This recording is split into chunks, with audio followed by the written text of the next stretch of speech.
அனைவருக்கும் வணக்கம். நான் பிரபாகரன், ஜோதிடர், சென்னைந்து பேசுறேன். இப்ப நான் என்ன சொல்ல போறேன்னா, இந்த சிம்மத்திலையும் கன்னியிலையும் சனி பகவான் அமர்ந்தா அவர் என்ன பலனை செய்வார் தான் சொல்ல போறேன். கருத்தில் கொள்ளுங்க. சிம்மத்தில் சனி அமைய பெற்ற ஜாதகர் அடிக்கடி உடல்நல பாதிப்புப்படுவார். கடுமையான உழைப்பாளி, குடும்பத்தினரால் மனைவியின் உறவுகளால் நஷ்டமடைபவர். இவர் நஷ்டம் ஏற்படும். நண்பர்களால் பல தொல்லைகள் அனுபவிப்பார். எப்போதும் ஏதாவது பிரச்சனைகளால் அவதிப்படுவார்.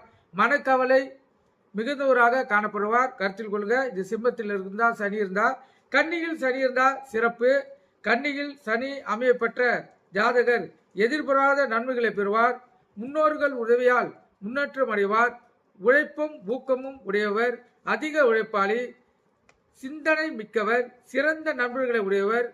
குடும்பத்தார், மனைவரின் உறவுகள் மூலம் பல நல்ல பலன்களையும் நல்ல உதவிகளை பெற்று சிறப்பாக வாழ்வார். நன்றி, வணக்கம்.